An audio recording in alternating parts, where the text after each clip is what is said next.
जो कल का वीडियो आपने देखा था, पार्ट 1 वीडियो, उसमें आपने देखा था कि भौतिक राशियों को दो भागों में डिवाइड किया गया है, अदिश राशियां और एक सदिश राशियां। आज हम लोग क्या सीखेंगे, इन सभी सदिश राशियों का प्रकार, वेक्टरों के प्रकार, आखिर ये वेक्टर कितने प्रकार के होते हैं।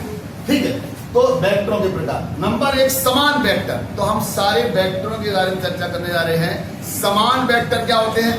वे वेक्टर, वे सदिश जिनका परिमाण तथा दिशा दोनों समान हो, समान वेक्टर कहलाते हैं। तो जिन वेक्टरों का परिमाण और दिशा समान होता है उन्हें समान वेक्टर कहते हैं, इक्वल वेक्टर कहते हैं। कैसे? अब समझिए, जैसे मैंने कहा ये वेक्टर ए, वेक्टर ए सिखाया गया था, इसे क्या पढ़ेंगे? Vector A. और दूसरा वेक्टर हमने ये समान लंबाई का है और समान दिशा है। जब परिमाण भी समान हो और दिशा भी समान हो तब उसे कहेंगे समान vector. Suppose this vector B, तो हम कह सकते हैं दोनों वेक्टर चूंकि लंबाई में बराबर हैं, दिशा में समान है, इसलिए इनको समान वेक्टर कहेंगे। तो उसको क्या लिखना होगा? वेक्टर ए बराबर वेक्टर बी। तो पहला पॉइंट कंप्लीट, समान वेक्टर, इक्वल वेक्टर हो गए। नंबर 2, विपरीत वेक्टर। विपरीत वेक्टर क्या होता है? वे वेक्टर, वे सदिश जिनके परिमाण तो बराबर होंगे लेकिन दिशा विपरीत होगी। ठीक, कैसे? जैसे मैंने कहा, इसी को एग्जांपल ले लें, इसी को एग्जांपल, वेक्टर ए इधर है, दूसरा वेक्टर है बी, जस्ट अपोजिट है। ठीक, दोनों के परिमाण कैसे? बराबर, दोनों की लंबाई कैसी है? बराबर, लेकिन दिशा अपोजिट है। एक पूरब जा रहा, एक पश्चिम जा रहा। इसका मतलब हो गया दोनों वेक्टर विपरीत दिशा में है, इसलिए अब इनका नाम हो गया विपरीत वेक्टर, यानी कि अपोजिट वेक्टर हो गए। तो अपोजिट वेक्टर में क्या करना होगा? हमें लिखना होगा vector A, vector A equal not equal to, ये नॉट इक्वल वर्ड यूज करेंगे, vector A not equal to vector B. अब दोनों बराबर नहीं, बराबर क्यों नहीं? बराबर कब होते? जब परिमाण और दिशा दोनों ही बराबर होगी, तब वेक्टर क्या होंगे? बराबर। अब तुमने कहा इसको कैसे लिखेंगे इक्वल में? अब वेक्टर बी इधर था, अगर मैंने कहा इस वेक्टर बी को पलटना हो, दिशा बदलनी हो, तो क्या करना? ये वेक्टर है, ठीक, हमने इसकी दिशा बदली तो क्या होगा? सिर्फ माइनस आ जाएगा, माइनस वेक्टर बी। ठीक, ध्यान रहे, ये जो एरो हम लोग लगाते हैं ऑलवेज लेफ्ट टू राइट होना चाहिए, चाहे वेक्टर किधर भी हो, लेकिन ये ऑलवेज लेफ्ट टू राइट। अब ये वेक्टर बी, इसे क्या पढ़ेंगे? Minus vector B. क्यों? ये वेक्टर इस वेक्टर बी के लंबाई में बराबर है, दिशा में क्या? विपरीत है। इसको आपको समझना पड़ेगा। जब भी किसी वेक्टर की दिशा पलटते हैं तो चिन्ह कैसा आ जाएगा? माइनस का जाएगा, ऋणात्मक चिन्ह आ जाएगा। तो अब हम कह सकते हैं, आप गौर से देखें, ये वेक्टर ए है, इसका नाम है minus vector B, not vector B, minus vector B बोलना पड़ेगा। तो अगर हम गौर से देखें दोनों वेक्टरों को तो क्या पाएंगे? दोनों का परिमाण बराबर है, दोनों की दिशा बराबर है। इसका मतलब हो गया vector A is equal to minus vector B. ठीक, तो इस प्रकार से ये विपरीत वेक्टर। नंबर 3, शून्य vector, zero vector. Zero vector को या नल वेक्टर भी बोलते हैं, इसको नल वेक्टर बोलते हैं। शून्य वेक्टर कैसे कहते हैं? वह वेक्टर, वह सदिश जिसका परिमाण शून्य हो, बड़ा अजीबोगरीब वेक्टर है, जिसकी लंबाई कितनी हो? शून्य हो, उसे शून्य वेक्टर कहेंगे। तुमने कहा ये कैसे निकल पाएगा? जिसका परिमाण 0 है लेकिन दिशा 100% होगी। तुमने पहले कल के वीडियो में पढ़ा था कि वेक्टर वह है जिसमें परिमाण भी हो साथ में दिशा भी हो। जब तक दोनों चीजें नहीं होंगी तो वो वेक्टर हो ही नहीं सकता। अब शून्य वेक्टर कैसे होंगे? अब देखिए शून्य वेक्टर कैसे निकालते हैं? जब दो बराबर वेक्टर हो, समान वेक्टर हो, अगर उनका माइनस किया जाए, सपोज जैसे मैंने कहा कि वेक्टर ए है और दूसरा वेक्टर बी है, बराबर वेक्टर है, तो शून्य वेक्टर को समझने का प्रयास करेंगे। मैंने कहा एक वेक्टर ए है, ठीक, दूसरा वेक्टर ए है, अब मैंने कहा वेक्टर ए, ठीक, अब मैंने कहा शून्य वेक्टर क्या हुआ? Vector A minus vector A. अगर इसमें इसको घटा दिया जाए तो इसके परिमाण क्या आएगा? शून्य। तो vector A minus vector A बराबर बोलेंगे जी वेक्टर जीरो। वेक्टर जीरो हो गया। अब इसका परिमाण कितना हो गया? शून्य। अब तुमने कहा डायरेक्शन के बारे में क्या बताना है, तो देखिए शून्य वेक्टर बड़ा अजीब गरीब वेक्टर है। वो है वेक्टर जिसका परिमाण शून्य हो लेकिन दिशा क्या हो? अनिश्चित, नॉट डेफिनेट। इसकी दिशा निश्चित ही नहीं। दिशा निश्चित का मतलब क्या हुआ? ऐसे समझो, जीरो वेक्टर की डायरेक्शन क्या होगी? जो बिना पैनी के लोटे की दिशा होती है। बिना पैनी का लोटा तो जानते हैं? हाँ, बोले साहब पता नहीं कहाँ डूबे, कहते तो क्या कहते, कहावत होती है कि बिना पैनी का लोटा का मतलब क्या? वो किधर लुढ़क जाएगा कुछ पता नहीं। मतलब जब कोई दिशा अनिश्चित होती है तो वो कहलाता है जीरो वेक्टर। ठीक है, तो इसके बारे में हो गया। अब हम लोग बात करते हैं लंब एकक सदिश। लंब एकक सदिश ऑर्थोगोनल यूनिट वेक्टर्स क्या होते हैं? जब एकक की बात आती है तो समझ लो उसका परिमाण एक। लंब एकक सदिश क्या होते हैं? तुमने पढ़ा था होते हैं तीन अक्ष होते हैं, एक्स अक्ष, वाई अक्ष और जेड अक्ष। एक्स अक्ष है, ये वाई अक्ष है और ये जेड अक्ष। तीन अक्ष जो कि परस्पर कहते होते हैं लंब। ठीक, अब यहां पे क्या समझना नई बात, आई कैप। कैप का मतलब होता है यूनिट वेक्टर। जिस पर टोपी लग जाए समझ लो क्या हो गया? Unit vector. यूनिट वेक्टर का हिंदी मतलब होगा एकांक वेक्टर। एकांक का मतलब होता है इकाई वेक्टर। और इकाई कितने की होती है? एक। इकाई कितनी होती है? एक। तो आई कैप का मतलब क्या हो गया? आई कैप समझ लो, आई कैप क्या है? एक्स अक्ष की दिशा में एकांक सदिश। एक्स अक्ष की दिशा, एक्स अक्ष की दिशा में एकांक सदिश। एकांक सदिश अगर इसको इंग्लिश बोले तो यूनिट वेक्टर। एक्स अक्ष दिशा। अब तुम्हें इसमें क्या समझ में आया कि साहब आई कैप का परिमाण कितना होगा? एक। आई कैप का संख्यात्मक कितना होगा? एक। दिशा क्या होगी?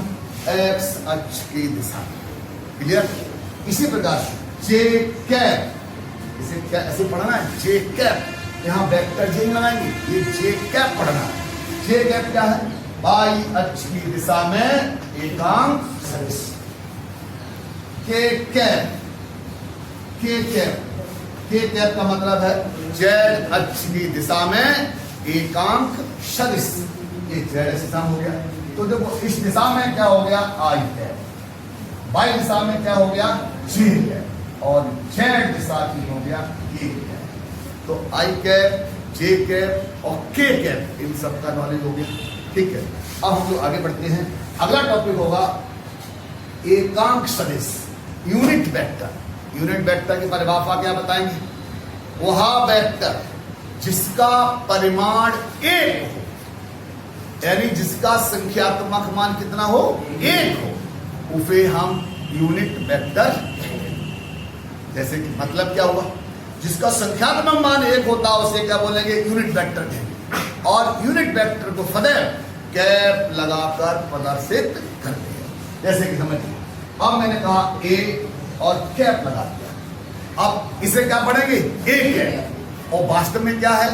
Unit vector of vector A. इसको जो क्या पढ़ना है वो जरूर समझना है। ए कैप का मतलब हो गया वेक्टर ए का यूनिट वेक्टर। ए कैप का मतलब हो गया वेक्टर ए का यूनिट वेक्टर, यानी एकांक सदिश। ठीक है, ए कैप का मतलब वेक्टर ए का यूनिट वेक्टर। अब हमें इसको डिटेल समझाते हैं। आखिर ये ए कैप है क्या? जैसे मान लो ये है हमारा वेक्टर ए, ये वेक्टर ए है। अब बताओ क्या इसका कुछ परिमाण होगा? क्या इसकी कोई लंबाई होगी? दिखाई पड़ रहा। क्या इसकी दिशा है? यहाँ सब दिशा है। तो इसकी दिशा भी है, इसकी लंबाई भी है। लंबाई मतलब परिमाण है। मान 1 2 3 4 5 6 7, ये 7 सेंटीमीटर का परिमाण है। इसकी लंबाई कितनी? 7 सेंटीमीटर। अब इतना हिस्सा जो दिख रहा है स्टार्टिंग का, ये बोला 1 सेंटीमीटर। तो 1 सेंटीमीटर का जो लेंथ है ये कहलाएगा ए कैप। क्या कहलाएगा? A cap. इतने हिस्से को बोलेंगे तो आप एक है। क्यों? इसका परिमाण कितना? एक है। जब परिमाण एक हो, एक का मतलब क्या है? 1 सेंटीमीटर, 1 इंच, 1 मीटर, 1 किलोमीटर, कोई भी मात्रक हो उसका परिमाण कितना हो? एक हो, तब उसको कहेंगे यूनिट वेक्टर। परिमाण हो गया। और तुमने कहा एक कैप की दिशा क्या होगी? जो वेक्टर एक ही दिशा है वही क्या कहलाएगी? एक कैप की दिशा कहलाएगी। ठीक है, तो एक कैप क्या हो गया? यूनिट वेक्टर हो गया। ठीक, तो इसको समझ लिया। अब यहाँ पर कैसे? अब मैंने कहा इसको कैसे लिखना, एक कैप को ऐसा समझ। मान लीजिए तुमने पढ़ा है हाई स्कूल में, कोऑर्डिनेट पढ़े हो। कोऑर्डिनेट किस प्रकार से? ये एक्स अक्ष, ये वाई अक्ष। अगर हम एक्स अक्ष पे चले 2 सेंटीमीटर या 3 चले, 1 2 3, वाई पे चले 4, तो 1 2 3 4। आप देखो ये पॉइंट कहाँ मिलेगा? यहाँ।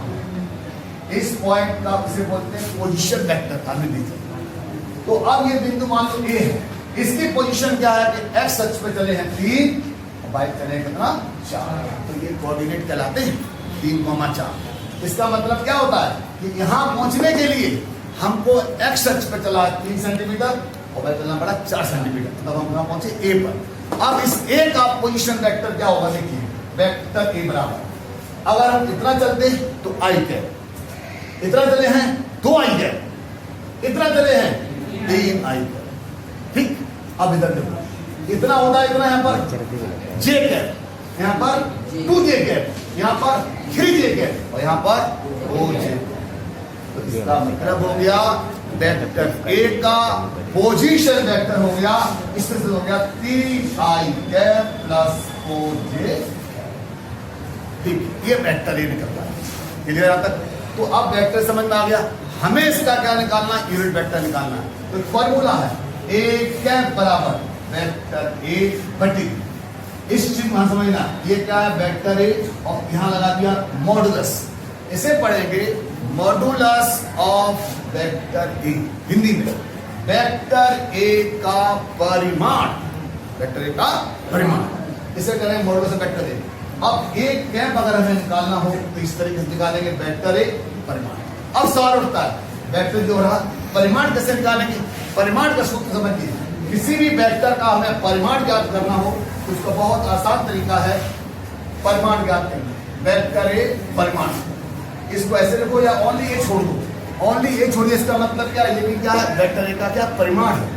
अंडर रूट, ये फॉर्मूला है आई कैप के गुणांक, आई कैप का गुणांक, इसका वर्ग कर दीजिए, प्लस जे कैप का गुणांक, इसका वर्ग कर दीजिए, प्लस के कैप का गुणांक, इसका भी वर्ग कर दीजिए। ठीक, और सॉल्व करिए, वो कहलाएगा वेक्टर ए का परिमाण। चूंकि इसमें के कैप नहीं है तो उसका गुणांक कितना? 0 हो गया। गुणांक का मतलब क्या है? आई कैप में कितने का गुणा हो रहा है, उसी को क्या कहते हैं? गुणांक, यानी कोएफिशिएंट कहते हैं। तो अब इसका परिमाण ज्ञात करना हो तो vector A modulus of vector A बराबर अंडर रूट लगा करके आई कैप का परिमाण कितना? 3, जे कैप कितना परिमाण? 4, तो 3 का स्क्वायर प्लस 4 का स्क्वायर, 3 का वर्ग कितना हुआ? 9, 4 का 16, 25, अंडर रूट 25 हो गया। ये वैल्यू कितनी निकली? 5। इस प्रकार से हमने वेक्टर ए का परिमाण ज्ञात कर लिया, लेकिन हमें क्या निकालना? एक है, तो ए कैप बराबर क्या हो जाएगा? वेक्टर बता लीजिए 3 आई कैप प्लस 4 जे कैप और बटे ये बन कितना? 5। ये आंसर। तो इस प्रकार से आज आपने सीख लिया है कि वेक्टर का परिमाण कैसे निकालते, एक यूनिट वेक्टर कैसे निकालते, इतनी बातें की जरूरत है। ठीक, तो आज का ही खत्म करते हैं, इसके बाद नेक्स्ट कर